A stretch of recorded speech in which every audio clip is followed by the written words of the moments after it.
ચા સાથે પણ ખાઈ શકીએ છીએ અને ગ્રીન ચટણી સાથે પણ ખાઈ શકાય. સૌ પ્રથમ આપણે આટલી વસ્તુ જોઈશે. 1 કપ છે ઘઉંનો જાડો લોટ, 1 કપ બાજરીનો લોટ, 1 કપ કરતાં થોડો ઓછો મકાઈનો લોટ, અડધી વાટકી કોથમીર, 1 લીંબુનું જ્યુસ, 3 સ્પૂન જેવું દહીં છે, 1 વાટકી છીણેલી દૂધી, 1 વાટકી મેથી, 2 ઇંચ જેટલો આદુનો ટુકડો લીધો છે, 4 લીલા મરચાં છે, 2-3 કળી લસણની જેની મેં પેસ્ટ બનાવી લીધી છે, 2 ચમચી ખાંડ છે, અડધી ચમચી હળદર છે, 1 ચમચી મરચું છે, અડધી ચમચી ગરમ મસાલો છે, 1 ચમચી ધાણા જીરું પાવડર છે, 2 ચમચી તલ છે, 1 ચમચી અજમો છે, સ્વાદ અનુસાર સોલ્ટ છે.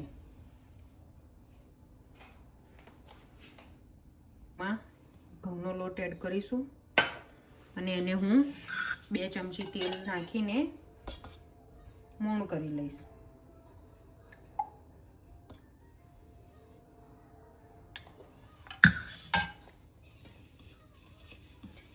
એને આ રીતે આપણે મોઈ લેવાનું છે.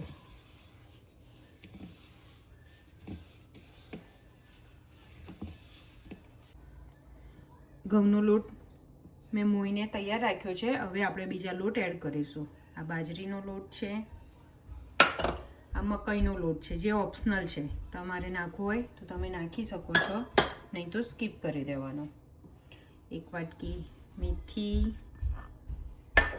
1 વાટકી દૂધી, અડધી વાટકી કોથમીર, ધાણા મરચાંની પેસ્ટ,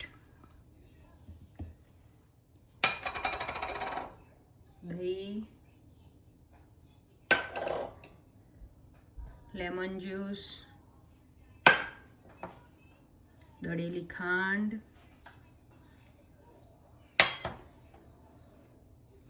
તલ, અજમો અને જે આપણે આ બધા મસાલા લીધા હતા તે.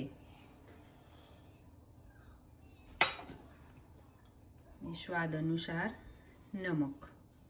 હવે આને આપણે મિક્સ કરી લઈશું અને એક લોટ બાંધી લઈશું.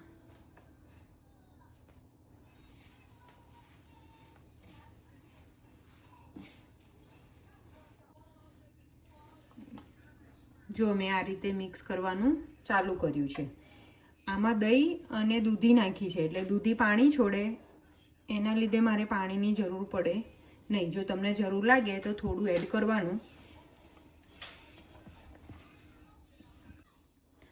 જો આ રીતે લોટનું મેં લુવો બનાવી લીધો છે. હવે મારા હાથ થોડા ઓઇલવાળા કરી લઈશ અને રોલ બનાવીશું, જેથી કરીને લોટ હાથમાં ચોંટે નહીં. એટલે આ રીતે તમારે લઈને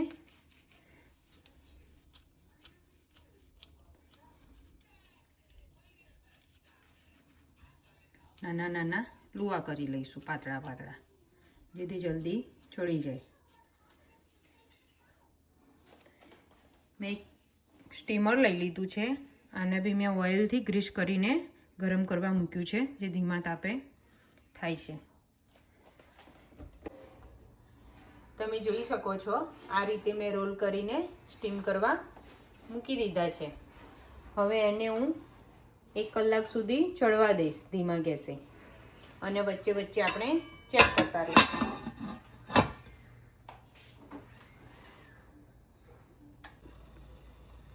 અડધો 1 કલાક થઈ ગયો છે, તો હવે આપણે ચેક કરીશું. નાઈફની મદદથી આ રીતે કટ કરીને ચેક કરીશું. હજુ કાચા છે, થોડી વાર લાગશે. હજુ એને આપણે થોડી વાર થવા દઈશું. તમે જોઈ શકો છો મુઠ્ઠી આપણા ચડી ગયા છે અને ફૂલી ગયા છે. હવે આપણે એને સાઈડમાં કાઢી લઈશું. ઠંડા થાય ત્યારે એમાં કટ કરી લઈશું અને પછી વઘારની તૈયારી કરીશું.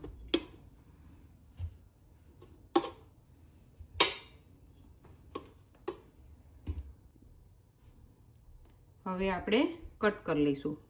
આ રીતના પીસ કટ કરી દઈશું. તમે જોઈ શકો છો એકદમ પોચા છે કે તૂટી જાય છે.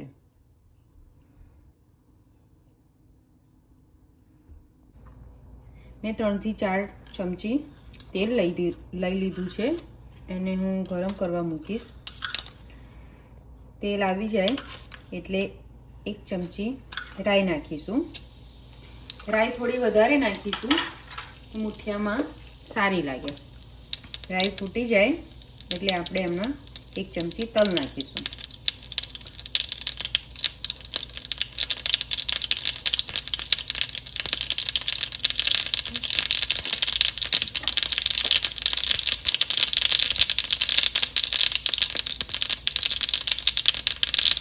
હવે એમાં 1 ચમચી તલ, 1 થી 1.5 ચમચી જેવા હું તલ નાખીશ.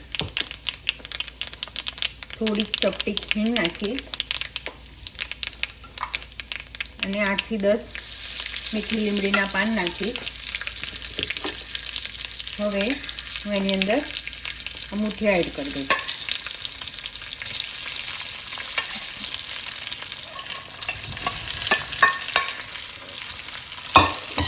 હવે એને મિક્સ કરી લઈશું.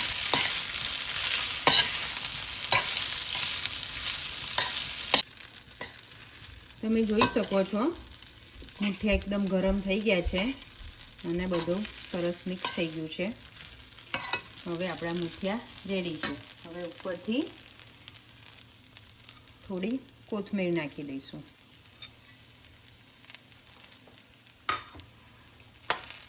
ગેસ બંધ કરી લઈશું.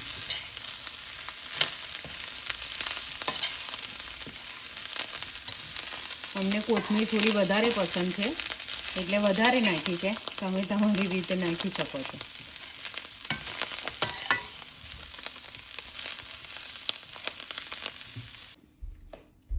તમે જોઈ શકો છો મૂઠિયા આપણા તૈયાર છે. આ મૂઠિયાને તમે ચા સાથે, ગ્રીન ચટણી સાથે ખાઈ શકો છો.